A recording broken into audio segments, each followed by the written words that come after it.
Hi, my name is Abby Tierney, and I'm going to be talking about the Internet of Things. Some of you may remember a movie that came out in 1999 by Disney called Smart House, and it kind of shows the advantages and disadvantages of having to rely so heavily on technology in our daily lives. I think this is um, a good idea, kind of, if you can remember it, of how the Internet of Things works more or less, kind of the idea behind it. So the purpose of this presentation is to explain the importance of the development and emergence of this new technology into today's society. An overview of what I'm going to be talking about is how Internet of Things works, where they are in the development of this new service product today, and what we can expect in the future, and the advantages and disadvantages of the Internet of Things. The main idea behind the Internet of Things is basically interconnectedness. So any device, appliance, application, etc. that you have, they want to connect it to one thing, so you may be able to access it on your smartphone or your computer. So it works with sensors and connecting machines together. And so they would put sensors in your home, in buildings, in parking garages, and it would all come together to kind of make the best decisions for you and to help you in your daily lives. So for example, they might put sensors in light switches, so when you walk into a room, they would just automatically turn on, or AC units, you come home after work and they would be off for the whole day, but once you walk in, they turn back on and restore your home to the temperature that you prefer. So like I said earlier, this is mostly based on the interconnectedness of all your devices, and sensors and application pick up the information, and based on this, it will come up with what's best for your home and your life. It's really appealing to today's society because it's so convenient and it makes life simple. So where is it now and where would it be used? Well, right now it's mostly used in government buildings, companies, and parking garages. So because in homes it's not as popular yet because there's still some glitches. So in parking garages, it can actually sense when a car is parked somewhere, so it can show when the whole lot is full, but it can also sense when there's been, when it's iced over or it snowed and there needs to be salt poured out. In buildings, it can regulate the temperature and turn lights on and off at certain times, maybe when employees are not there.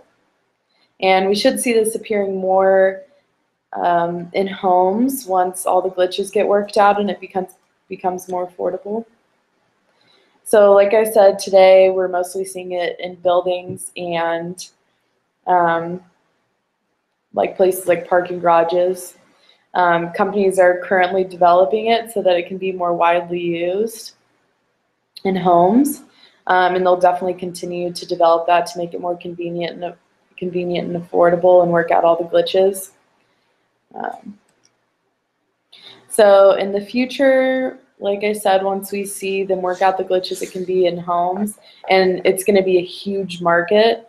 They're estimating it to be a $19 trillion market, and it would be widely used and understood by people, and it could be so popular because it's just so convenient for the daily lives of companies and individuals. So they'll also be continuing to add more appliances and devices to what can all connect together. So as time progresses, things will become more and more convenient. So of course there are a lot of advantages to this. It's really efficient. It'll save people a lot of money, and energy in their homes because, well, it turns off your lights when you're gone, turns off your air when you're gone, and you can concentrate on the more important things in your life, like family and friends, rather than dealing with kind of the smaller things. Work also. You can also prevent bad things from happening in your home. So, for example, if you're out of town and there's a flood in your basement, then the sensors can pick that up based on like moisture in the air and a lot of different things, and it'll alert you on your phone or your computer, and you can figure out how to best fix the problem. It would also be really good for the economy because, like I said, it's a whole new market that they estimate could be a $19 trillion market, and it would make more jobs for people and the more demand for highly skilled labor. But of course, there are also disadvantages.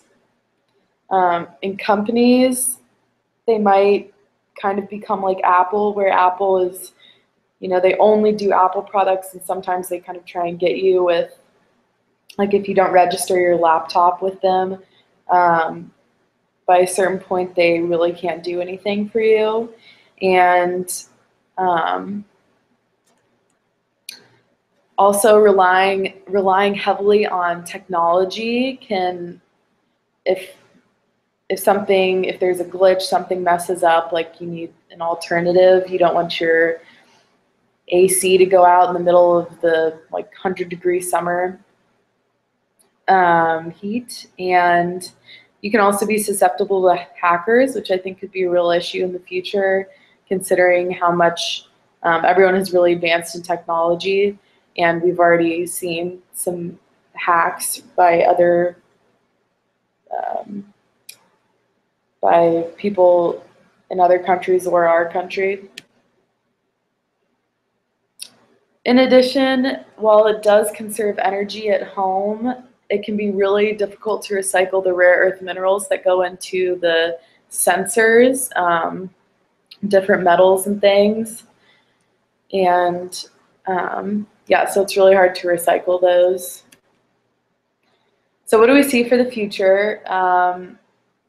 This advancement in technology, there's just going to be so many more. Like I said, they're going to add a lot of appliances and devices that can be used. It's going to just be extremely convenient for everyone. And what it means for you is, like I said, it's going to be really convenient. You can probably access everything on your smartphone about your house, and it would probably be a cheaper route long term because you're saving money on energy, and you're also putting less effort and thought into the mundane activities of the day, so you can be doing other things. So as we can see, the development and emergence of this new technology can be extremely rewarding to our society, but it's not without its disadvantages. Like it says here, in 2020, they estimate 4 billion connected people, $4 trillion revenue opportunity, over 25 million apps, over 25 billion embedded and intelligent systems, and 50 trillion gigabytes of data, which is just a massive amount. And in conclusion, the Internet of Things is a complex system that makes life simple. Companies will continue to improve upon this product and technology, and it will be more widely used by society. There are many advantages to this product, but it's not without its disadvantages. And that's all. Thank you.